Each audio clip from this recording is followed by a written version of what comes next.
save some time, I'm not going to go into the long intro. The next panel of distinguished experts will outline all the tools that Interpol can bring to bear to assist member countries in dealing with firearms-related crimes. Jeff Sterling is a special agent with ATF on assignment to Interpol, where he serves as Interpol's firearms programs manager. Nanda Manoharan is Interpol's IT project manager for IARMS, Illicit Arms Records and Tracing Management System. He's accountable for its full cycle implementation. Marie-Jacques Cantanelli, Interpol. Marie's been with Cantanelli since 1992. She's led one of Interpol's most important branches for international crime notices. Over the last several years, she's played a key role in the advancement of IBAN. Andy Boyle, Forensic Technology. Andy is Forensic Technology's point person on IBAN.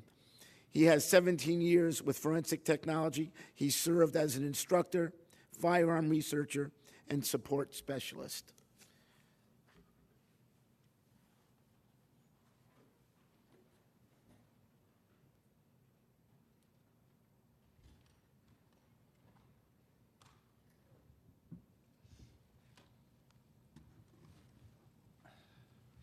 Good morning.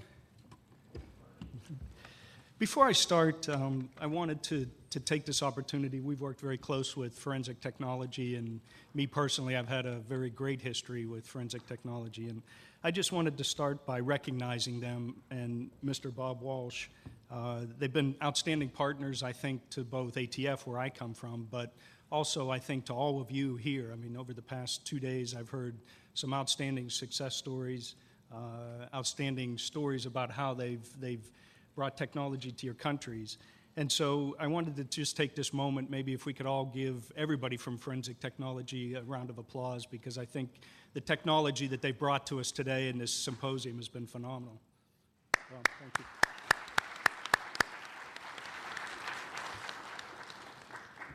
So what we're going to do here in the next probably short half hour, if we can, is, as you can see, we've got a very experienced panel of people here. I'm going to actually give the presentation, but they're going to be here. They're my experts. Every good leader surrounds himself with good people, and so I think with the two people I have from Interpol, and then Andy, who has again been a good friend and is obviously as knowledgeable about IBIS as anybody, everybody's going to be here to answer any questions that you have. So what I'm going to do today is I'm going to actually go over the Interpol firearms program. And it's going to be probably pretty quick, but at the end, I hope you've got some questions. We've had a couple of workshops leading up to this, and then we have a second workshop this afternoon about IBIS and how you join it. So if this doesn't answer all of your questions, then this afternoon, I think at 2 o'clock, we have another workshop that I would welcome everybody to come to. So as you can see with my firearms program that I have, there's 3 components to it. You've got the Interpol Firearms Reference Table, you've got IARMS, and you have the IBAN technology. And I'm going to go through each one of these and spend most time on our IBAN program. But if you're all familiar with the Firearms Reference Table, the RCMP has been a tremendous partner with Interpol. Currently, we have about 250,000 references in the Firearms Reference Table. We've got over 57,000 images. We have markings in there. We have proof marks in there. We have manufacturers. And again, this is technology, and this is, I equate it with me being an old guy. This is just like an encyclopedia for everything related to firearms. And RCMP has been a very good partner with us. Just recently, we received about $60,000 to do translation so that we can finalize putting the IFRT into all 4 of the Interpol languages. So it's a very good partnership. I just had the opportunity to meet with the RCMP this week here and try to talk about how we can better integrate and how we can better work together and more closely work together to bring this, I think, very valuable to you. Currently, it's a separate database. We're looking now to, in the next 2 years under phase 2 of our IARMS program, we're looking to incorporate it electronically into the IARMS system. And it's hosted over the official Interpol database, I-247. But right now, currently, it's a standalone database. We're looking that we want to bring it into the IARMS database and make it one complete package that we can then put out for all of you to utilize. This is kind of a tough screen to see, but I just wanted to give you a screenshot of what it actually looks like. You can put actually in there the make, model, manufacturer, caliber, and serial number of a weapon and search for it. And then over on the right-hand side, you can see there's a little box that you can click for images. And me, I've been in law enforcement for 27 years, and to me, this is a very, very valuable tool that even down when I was a police officer on the streets, I utilized something like this to either interview witnesses, to show informants when they tell you that they have a weapon, but more particularly now to bring to real life is that if you've got a weapon in your lab that comes in and you're not exactly sure what it is, or you're not exactly sure where to look for the serial number, or there's multiple numbers on the weapon, this will give you the availability to go in there and take a look at it and see and really define down a little bit tighter exactly where you can look for the make of the weapon, where you can look for the serial number of the weapon. So again, it's just a very, very valuable tool that I hope you've had the opportunity to use this. I know some countries have their own databases, but again, with the RCMP's cooperation, we're working very hard to bring as updated of a reference table to you as we can as part of Interpol's services. I mentioned before, and right now, two of the biggest projects, IBAN being one of them, IARMS is another very big project that we're bringing to you. This just started in January of this year, so it's a very brand new system, the Interpol Illicit Arms Records and Tracing Management System. And what this is it's the first global database where you can capture illicit weapons, whether they be lost, stolen, trafficked, or smuggled firearms. And what we ask is that each country, as they become aware that they've had a gun that's been stolen or a gun that's been lost, or it comes to the police attention, that they enter it into IARMS, and you work through your National Central Bureau, your NCBs in each particular country. But we're asking you to populate this database with these records of any of the lost, stolen, trafficked, or smuggled illicit firearms.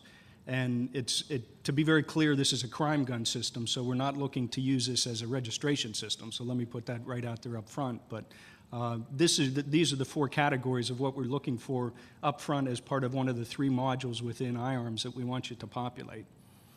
And just to give you a real life, or not a real life, but an example of how this would work, you've got country A, and you can pick whoever that would be. They have a stolen gun. That stolen gun then gets reported to their NCB, who then makes a record and puts it into the IARMS system through the I-247 network. That report then goes into the database, and at some point later on, country B seizes a weapon. They actually take that weapon and they send it to the NCB, not the weapon itself, but they send the information through their local NCB. The NCB does a search against this database in IARMS. The search goes in, and then you've got a hit potentially because you've got country A put the weapon in there, country B now has it in their possession and they're searching it, they've got a hit. So now what that does is that links the two countries together. Tells country B, contact country A because they may potentially have some information for you. But in another example where the gun is not actually into the system, that they do the search and there's no match because the gun had not been reported previously, then what happens is country B, this is the second part of IARMS, country B is then prompted to conduct a trace on the weapon. And what they do again is they submit a trace request. Initially when they do the search for that weapon and nothing pops up, then they automatically are prompted to do a trace request. And the trace request goes through the NCB and it goes into the IARMS system. And based upon the markings on the gun, whether it's the country of manufacturer or whether it's the importer, and importers are required to put markings on there when they import a weapon. That becomes very, very critical in this case because the country that recovered the gun and is looking to trace it, they need to put the country of manufacturer or the country of last import, and then that is where the trace will go to, which in this case is country A. Country A then will either identify the last known purchaser and send that trace request back to country B, which at that point then the trace is completed and gives country B hopefully a lead to go on in order to try to find out what the movement of that weapon was. But then let's assume that country A comes back and says, no, we don't have it, but we know that it went to country C. So then the trace request will go from country B to country A, they don't have any information on it, but they do tell you that country C potentially has some information. So then the trace is then sent to country C. And then country C responds back with the information and lets country B know that the trace has been fulfilled, the information has been given to them, and then again, all we're doing here is we're providing that link then for law enforcement to go out and do some good old law enforcement work and try to track down any kind of investigative leads that they need. Currently, and this isn't the complete up-to-date because even since we've shown up here, we've had additional countries come on board, but this will give you just a very quick snapshot of where we are as far as countries populating IARMS with data. And on the right-hand side, you can see the countries and the records that they have inputted so far. I point out to you that Argentina, although it looks like they've only put one weapon in there, they've submitted approximately 30,000 of them, but we're just working on getting all of the data complete and where we need it to actually put it into the system. So we've really got more than that right now in the system, but again, recognize that this is a brand new system that we just started on January 1. And in the workshop, if any of you attended that, the biggest message I have to you is that in order for this IARMS system to work and this to be a very valuable tool for countries, you have to populate the data. And there's no two ways around it. If nothing's in there, you're not going to get anything out. And you're going to see that if people don't put in when they have lost and stolen or trafficked or smuggled weapons, then when somebody goes to trace the weapon, there's not going to be a hit. They will then conduct a trace with the other country, and the country will then hopefully respond back. But we are providing a tool, we're providing a service from Interpol. We actually don't do it like where I come from in the U.S. There's a brick and mortar building where everything goes into Martinsburg, West Virginia, and they put the product back out. In this case, we have 190 member countries. What we're doing is we're providing a service for those 190 member countries. And being, again, a law enforcement person, the value of this to me, it's providing links that law enforcement may not have had previously. And it's the exact same way with IBAN, which I'll talk about in a minute. But this is just another tool that can help you solve crime and can potentially give you that link to where you need to look next. The third component of IARMS, you've seen the first two, is the record management part of it. You've seen the tracing part of it. The third part of it, and this is where, again, the value of inputting data will be, is this is just an example. So don't take this as a real life. Although this map did come from the United Nations, so it is accurate. But the third part of IARMS is going to be an analytical piece or component to it, where either from the Interpol side of IARMS, we can go in and analytically look at the data in there and start to ascertain maybe we've got a trafficking pattern coming from one country to another based upon the weapons being put in and the responses being given back. But it also, and maybe more importantly, gives each one of you in your own countries the ability to go in and extract this analytical data to try to, again, give you some trends and some patterns. And some countries may be very good on this, and some countries may have absolutely no capability whatsoever. So what we're doing is we're, again, providing you that tool or that service that will potentially enable you to go in, and Nanda maybe can, however many searches or however many capabilities there are with analytical data. I know I heard you say yesterday that it was like 100 different potential analytical. Yes. You're on.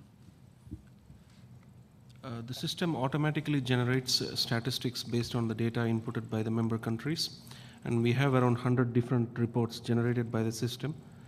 And it involves different topics like number of seizures per make or a number of hits per legal importer and so on. So the combination of these reports will help analyze and take it to a next level to identify the trafficking routes. So again, it's just that we're not there currently because, as you can see, we're just in the very infancy stages of this program. But what we're looking at down the road is that I think this can be a huge analytical tool that not only can we from Interpol take a look at, and eventually I hope to beef up my program with more bodies to be able to analytically go in and take a look at stuff, but I think more importantly, it gives you the ability that when you are populating the data, then you can go in and then you can start to extract statistical data back out of it to, again, show you, do you have potential trafficking patterns? Do you have a potential country that there may be some problems with? can you then coordinate with that country to come up with a task force to try to identify something? It just gives you those tools that some of us do it really well and do it currently, but other countries maybe don't do it at all. And so this just gives you that potential that we can maybe identify additional problems that you may not have been aware of. And then the third component of my firearms program here at Interpol, and obviously the one that is near and dear to everybody here today, is the IBIN program. And what I hope to accomplish here is just a very quick overview of what is IBIN, how does it work, questions of whether you currently have IBIS, or if you don't have it, what are some of the capabilities, who are the members of it, which I'll show you, and then how do I join, very quickly we would talk about, and then again this afternoon in the workshop we can maybe go a little bit more in depth on that, and then just to mention the success story that you've already heard. Interpol's Ballistic Information Network started in 2009, and again, as I referenced with IARMS, this is a global database. Now I know some countries have their own internal, international, or national databases, and they may have even systems connected within the country, but what this does is it's an effort to bring everybody across the globe together. Currently, we've got about 186,000 records in the database. It gives you the ability to cross-compare the ballistic data, very similar to everything that you have in your own countries, but here we're trying to do it on a global level. And as you guys know, it's an international repository of ballistic images, which really, to me, as I said, I think the biggest value is it's going to facilitate the cross-border data sharing. And I would be shocked, and I know I've heard some of the different people say that guns don't move across borders. I find that very hard to believe, and I think most everybody here in this room recognizes that this is a global problem now. Weapons are moving, whether it's coming from the United States, whether it's passing through South America, whether it's coming from conflicts in the Middle East. Weapons are moving all across the borders. And you've heard for 2 days now the success stories within the countries. What we're trying to do here with Interpol's IBIN system is to now connect you guys across the globe so that when you do have guns moving back and forth across the border, that it gives you that ability to work with your partners and try to share information, try to solve crimes. It was very humbling, and I was very happy to hear about the story Monday morning from Spain and Portugal.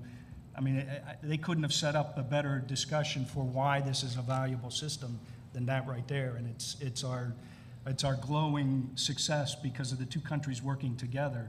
And again, from my standpoint as a law enforcement person, to sit there Monday morning and hear the success that they've had across the borders. Everybody's had good successes within their own countries, but now to expand that capability and expand that value that transcends the borders, to me, that's where from Interpol, that's the value that we can try to bring, is try to get everybody hooked into the IBIN system. And again, not to belabor it because everybody knows how this works, but particularly how we've done it here at Interpol is that we have a server now in Lyon that Forensic Technology has installed there. And then Interpol works with the member countries that have the technology to replicate their databases on the Interpol server. I think, as you've heard, at least in the workshops, Andy talked about that the sensitive data fields can be sanitized during replication so that if there's concerns about some countries that they don't want information potentially going to other countries, there are ways that they can sanitize that data. And then IBIN members can launch the searches against the IBIN server there in Lyon. So it's not an automatic correlation. It's one that you have to manually search. And again, I'm not a technological guy, but as I learned from Andy this week in the workshops, the reason why we don't do automatic correlations is because once we get more and more countries involved in this, it probably would bog the system down to where it wouldn't be able to handle the amount of traffic going back and forth across it. So based upon information that you may have, that's going to drive where you take and launch your searches against. And again, just a graphic to show you that Interpol being there on the right-hand side, hosting all of the different countries' information. And I've kind of touched on this, but it's a manual search that if you do have the IBIS equipment and you are connected to the IBIN network, it's a manually searched or a manually launched correlation against the data that's in the database.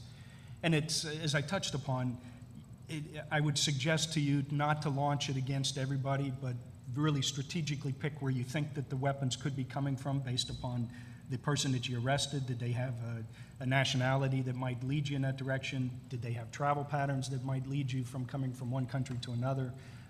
Was it on the border of the country where customs potentially did a search there?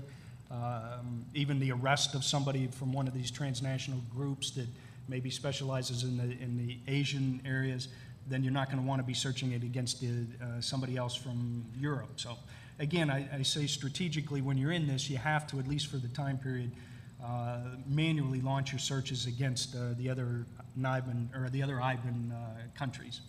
And then lastly, if you've got a case where you've got a cold case, no more information, all the leads have kind of panned out, then maybe you start to strategically launch against other countries just to see if something pops up. And again, all of us in law enforcement know that we're going to run every possible lead down that we have. So if you've gone and you've searched it against one country and it doesn't pop up, if you really don't have anything else, then we suggest that you do launch searches against the other countries, because again, you want to make sure that you uncover every stone that you can. As far as how does the IBAN system work, in the cases where you don't have IBIS, and we're currently working with one country now that does not have IBIS, but they've got a high visibility shooting, you can actually do double casts or test fires, and we've been coordinating from the one country to get it into one of the IBAN system, one of the IBAN member countries' systems, just to search against it. So in cases where countries that don't have IBIS, and I'm assuming that most all of you do, but if you're not connected to the IBAN network currently, one, I would push you to do it, but two, if you don't, then first I would like you to go through your NCBs, which are in each of the 190 member countries, to facilitate that movement into an IBAN member country and to search their database. So if you're not connected to IBAN, my message is you still can utilize the system. Going through your NCBs, and then forensic technology has been able to help us out greatly in this one case that we're going through right now, where we've actually gotten the double cast. We had them created and we've had them entered and brought in through Interpol and then entered into another country's system. And as I touched on that, the arrangements can be made for those to be taken and searched through the IBAN member countries, either whether we do it, whether we, more importantly, ask you to send it to directly to the lab in the country where you would like it to be, or forensic technology can actually step in and also help extract the images out and import them into one of the systems. But again, many times I'm going to say it, I'm really pushing very, very hard. As you can see, I think the value of it is that we really need more countries to join the IBAN network so that we globally can start to share data and we can check on guns moving across the borders. And here currently, I've talked about it, but here are the member countries. We currently have 9 member countries. Namibia, Hong Kong, and Ecuador are currently coming on board probably in the next couple of weeks. And it's not an exclusive list on the other side of interested IBAN countries, because hopefully by the end of the day I can say that all of you guys here in the room are also interested and I can put those names up there. But the message is I really want to stress to you that if you don't know about it, I hope that you walk away from here and go back and take a look at it and see if it's something that you think is of value. To me, again, coming from a law enforcement standpoint, you may see some of your neighbors on here, neighboring countries that are involved. There may be countries that are in a particular region where there's trafficking of drugs and guns that it seems like a logical pattern. I mean, there's many, many reasons why you should do it. It's just a matter of you've got to go back, approach us, and get hooked up and get signed up into the IBAN program. And these are the countries currently that have IBIS equipment but are not IBAN members. And again, I don't want to insult anybody. There may be people on here that actually are looking at becoming IBAN members, but I throw the slide up there and to let you know who the countries are that have it. And you can see again from the slide before, some of these are going to be your neighbors. And the value is having you connected to it is a Spain and Portugal type event where you can then start to potentially solve crimes that you may have absolutely had no idea about previously. So how do you join IBAN? Again, I suggest coming to the workshop this afternoon, but obviously you have to have IBIS equipment before you can join. And then in order to join it, you must be designated by the Interpol NCB within your own country.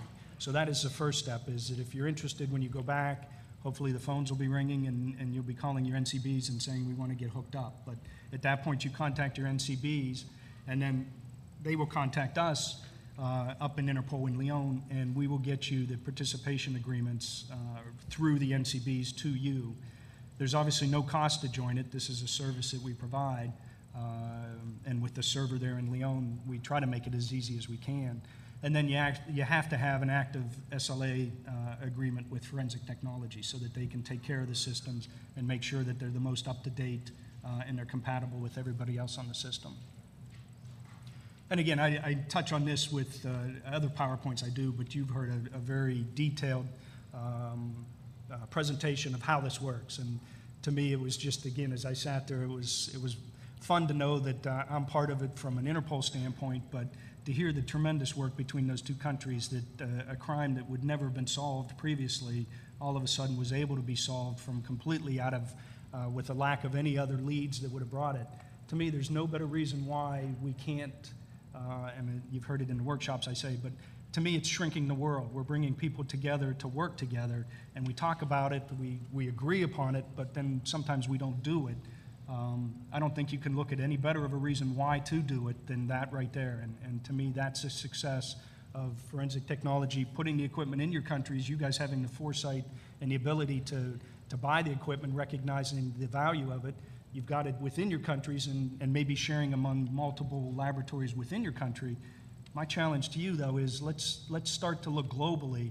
Let's join the IBAN network and really maybe potentially solve crimes that you would not have known about previously.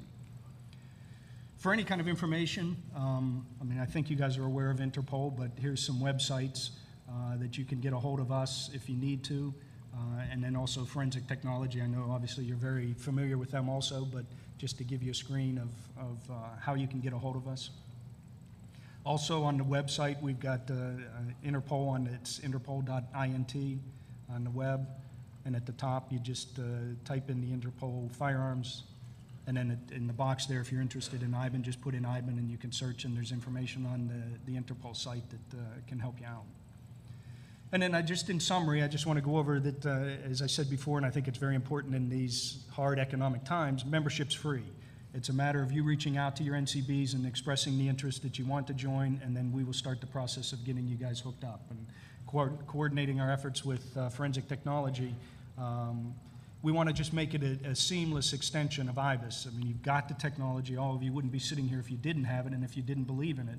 So you've got it. It's just seamless, but it gives you that ability to now, behind the scenes, to connect to countries beside you or in any of the other areas where you think you may have a trafficking problem.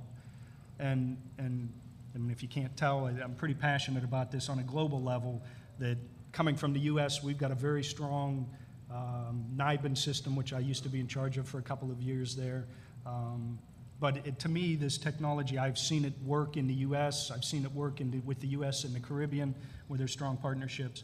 But on a global level, I think that's where we in this room, if you don't take anything more away from my presentation anyway, is that that's what Interpol, as I've learned in the past 8 months of being there, is that's what we try to do, is that we try to provide something that we can bring to the 190 member countries to help you solve crime.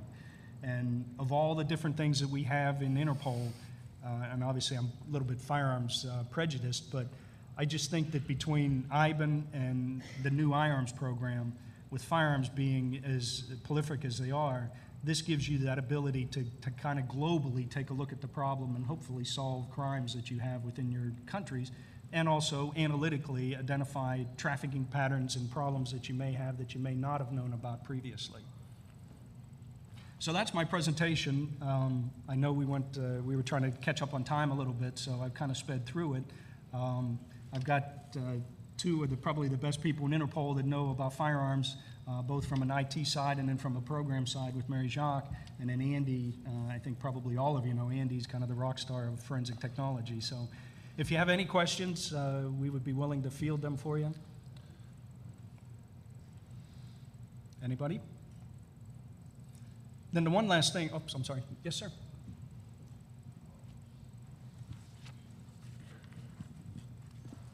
My question arises from Jeff Sterling's earlier remarks.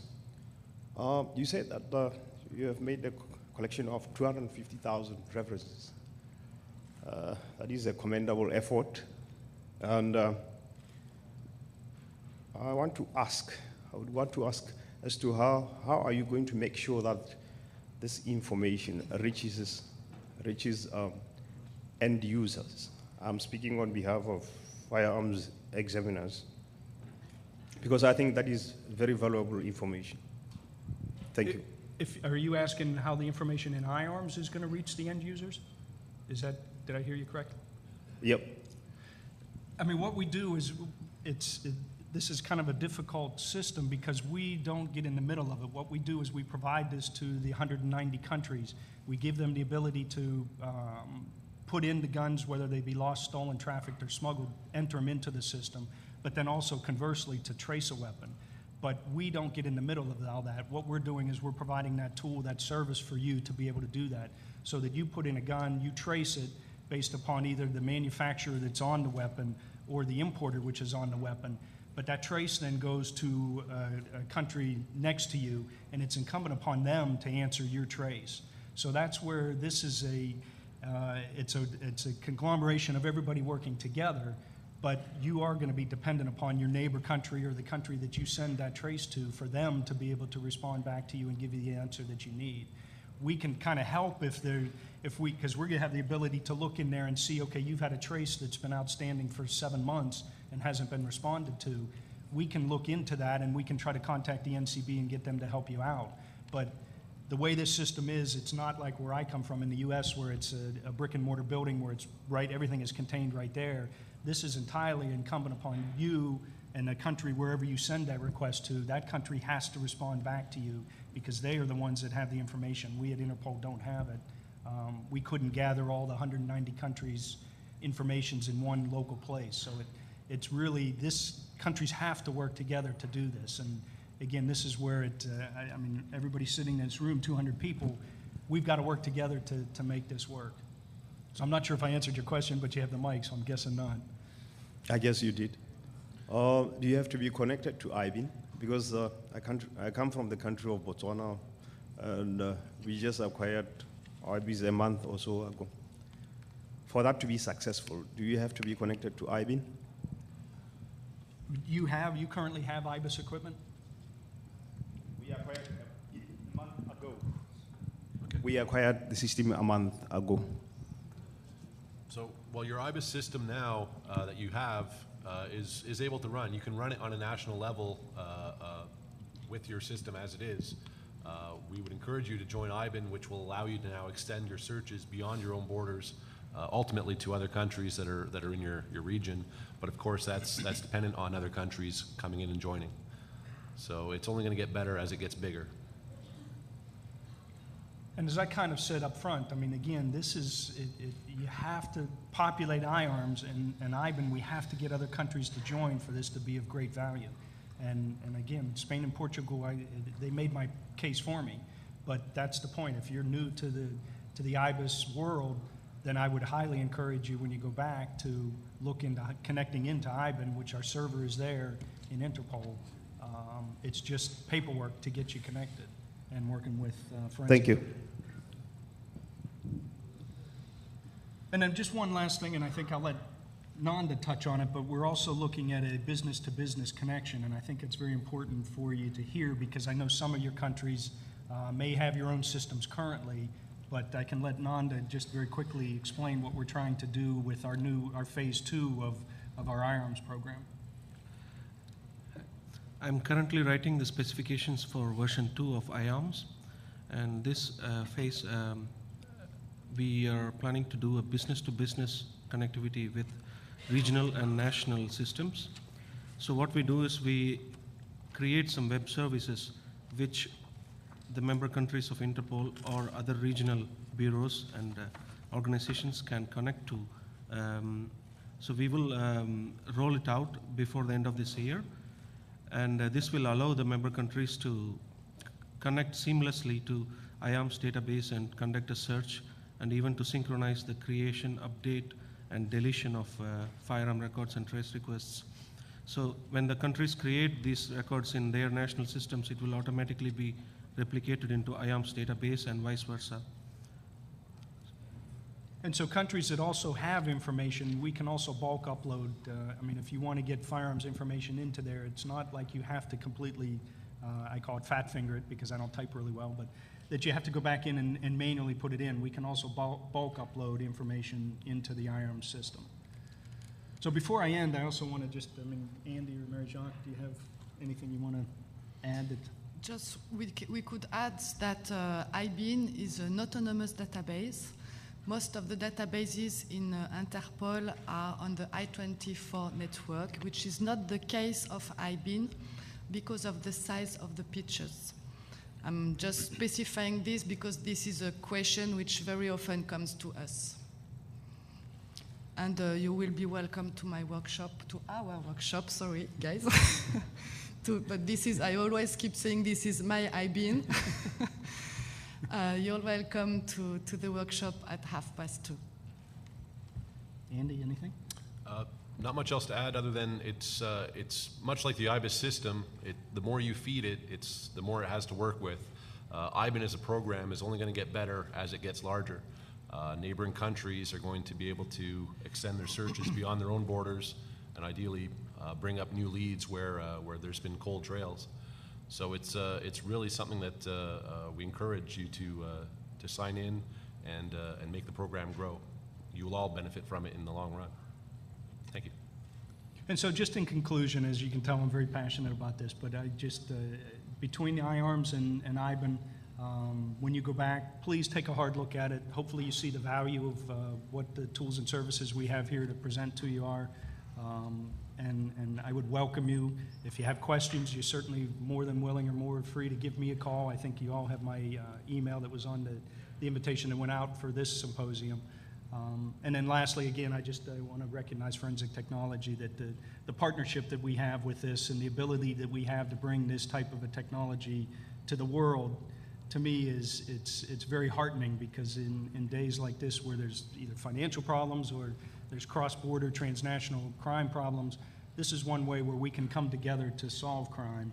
And the value to me is phenomenal. And to have symposiums like this and to work with Forensic Technology to put these on, I think all of us from Interpol really enjoy that partnership with Forensic Technology, and we're looking forward to hopefully another one here very quickly in the near future. So unless there's any other questions, thank you for your time, and we'll be around this afternoon for a workshop, and I have to leave unfortunately tonight, but if you have any questions, just catch me in the hall or something.